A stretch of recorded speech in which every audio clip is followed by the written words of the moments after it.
আমি সকলকে অনুরোধ করবো আপনারা সকলে মিলে প্রতি নিয়ে নেন। আপনারা যে প্রজেক্ট গুলো দিবেন সকলে সই দিয়ে আপনার প্রজেক্ট দিবেন, তাহলে কোনো বিশৃঙ্খল হবে না। আর কাজ আমরা যত চান মতো কাজ আমাদের টুটুল সাহেব আছে, তারা বলে দিবি কাজ। তা আমরা এই কাজের লাগে আমরা অস্থির কিছু নাই। এবং দলের প্রতি লক্ষ্য রাখতে হবে। দলের যে আপনারা এখন বর্তমানে ক্ষমতায় আছে, এরপরে জামাত শিবির এনসিপি সহ যারা আওয়ামী লীগ আছে, জাতীয় পার্টি সহ জাল দিতে আছে, পর্যায়ে কমে 2-3টা মিটিং হয়েছে। ঢাকাতে যে চুনমিয়া ঢাকাতে জাতীয় পার্টির মিটিং করে আছে। নির্বাচন আগেও কিন্তু একটা মিটিং করেছিল, বলেছিলাম আপনাদেরকে যে জাতীয় পার্টির একটা ভোটও আমরা পাবো না, আমরা পাই নাই। আমাদের সতর্ক থাকতে হবে, যে কোনো সময় আমরা ডাক দিব আন্দোলন সংগ্রাম থামাইতে হইলে আমাদের ঐক্যবদ্ধ থাকতে হবে। আমি বক্তব্য লম্বা করবো না, স্যার বক্তব্য দিবেন।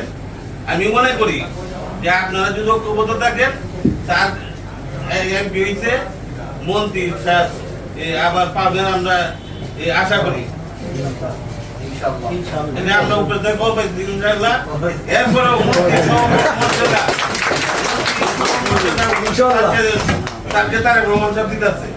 বিভিন্ন পর্যায়ে আমেরিকার এক কমিটি করে দিচ্ছে।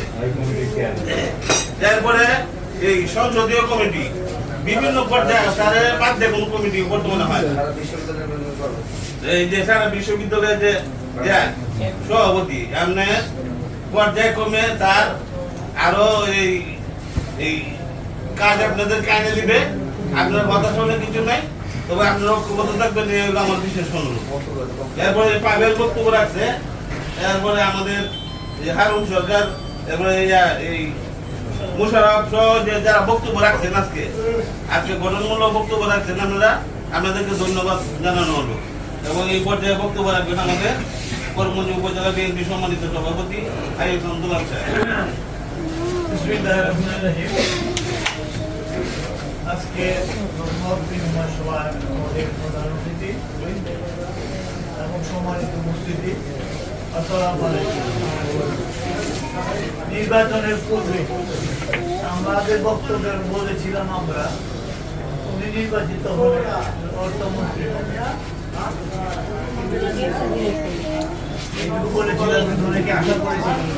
কিন্তু বর্তমানে যে আমার বক্তব্য উনি আবার বক্তব্য বলেছিলেন মন্ত্রী হইতে হবে না, আমার হাত কিন্তু অনেক এর প্রমাণ কিন্তু উনি দিয়েছেন। বাংলার ইতিহাসে এই পর্যন্ত যত বাজেট আসছে, একজন এমপি 50 কোটি টাকা তার নিজে এলাকায় নিয়ে আসছে, চাওয়ার মাত্রই দেওয়া হয়েছে। এটাই ইতিহাস, একমাত্র তাদের জন্য ইতিহাস। আর এই জন্য বাংলার মুখের